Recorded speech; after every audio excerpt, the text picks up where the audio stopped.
Okay, so we are moving to Gujarat. So after Rajasthan, we are trying to look at Gujarat. So one of the most important regions of this terracotta traditions of India is Gujarat. Because in different parts of Gujarat you find terracotta traditions. It's not just one.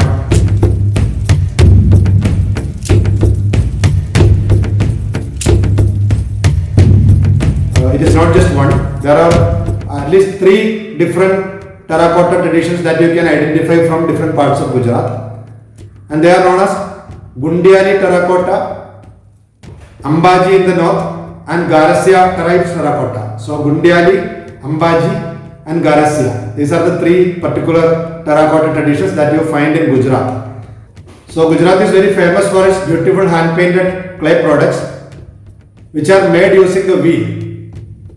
The most common of these include clay pots which are designed to perfection and decorated with eye-catching geometrical designs and figures like fish and many other beings on the pot.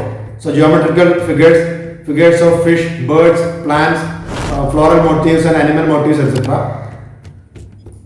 So it is found there are Gundiali terracotta, Ambaji in North Gujarat, Garasya tribes terracotta.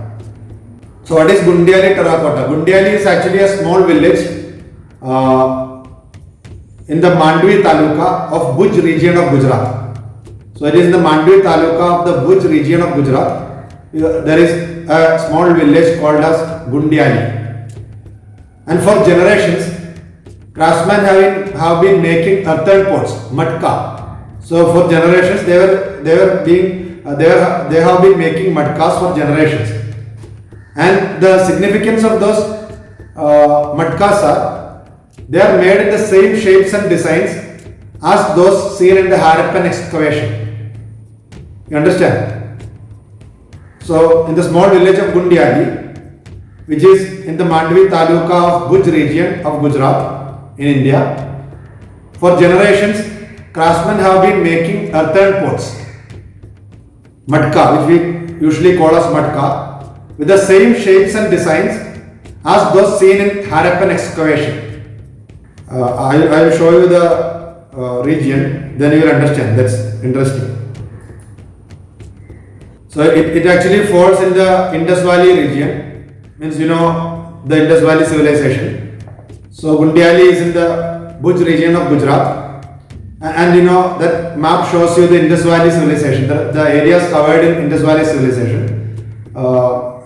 Parts of Pakistan, Rajasthan and Gujarat, we find the Indus Valley civilization. So Gundiali is the white spot given in that Rann of Kutch, close to Rann of Kutch in Bhuj region. So they make matkas which are in the same form and shape of matkas that were excavated from the Indus Valley region. So that is something very special or significant, something very remarkable. So these are the matkas or Gundiali terracotta of Gujarat. So you see pot there, pots in making. So it's a very simple design, an earthen pot of very simple design, but it needs a set of skills and material like any other craft in order to make these pots. Though it looks very simple, like any other craft, it needs a set of skills in order to make it, and also the material necessary for it. In the making of this Gundiali terracotta, the potters are very particular about the raw material. That they get this mud from a specific area of 5 acres, some 45 kilometers away from the village. So they go 45 kilometers from the village in order to collect this particular clay. So they are so specific about the clay they use for making these pots. And they treat the clay very well in order to make it a fine product. So to make the mud finer, they grind it and sieve it.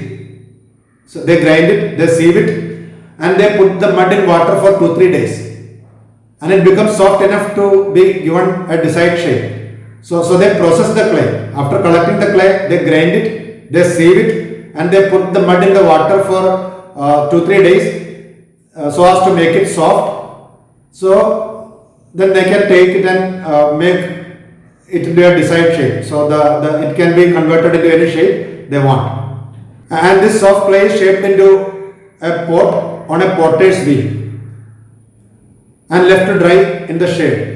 So that's how they make it. So using a potter's wheel, they make the shape of the pot and leave it in the shade in order to get dried. And then it is cleaned and put in the sun to dry. Again, it is put in the sun in order to dry. In the image, what you are seeing is it is put in the sun in order to get dried. And once it is dried, they bake it in a furnace. They bake it in a furnace after it is dried in the sunlight. And the furnace is usually powered by locally available fuels like cow dung, dry wood, etc. So that's the process through which they make Gundiali terracotta or these matkas of Gundiali.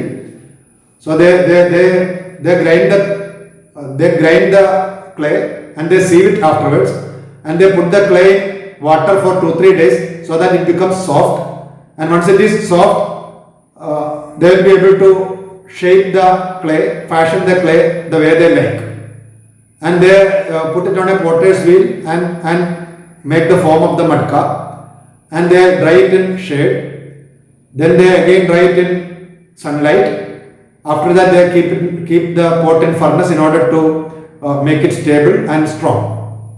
And they use very locally available fuel like cow dung and firewood. Once it is taken out of furnace, it looks very much like the ancient painted graveware pottery, and the patterns that are painted on them also follow the similar aesthetic language. So we refer to the ancient Indus Valley pottery.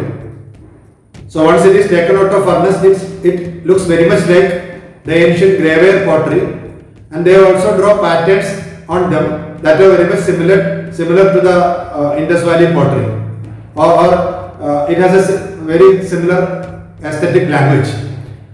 So the human need for decoration is timeless. Even if it is in an ancient civilization, you find people decorating whatever they make. So it's a aesthetic need of means once we turn human beings, every human being has the need of aesthetics.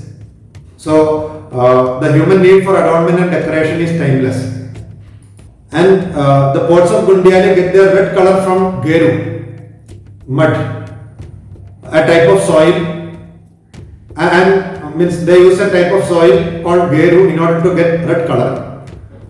And black and white dots and stripes are also made with natural material. So they make some kind of stripes and stripes or dots on the pot using some kind of natural material.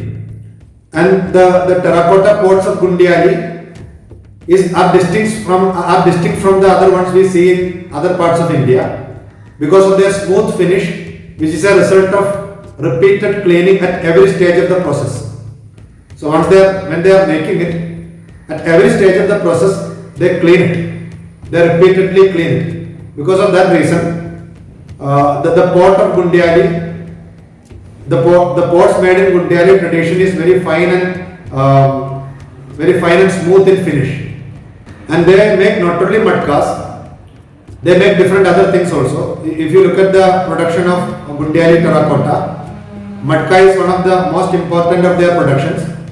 And it is not only matkas, they also make diyas, especially during Diwali, earthen lamps, and gulak is coin bank, and cups.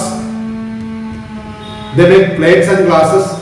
So these are the different producers from Gundiali terracotta.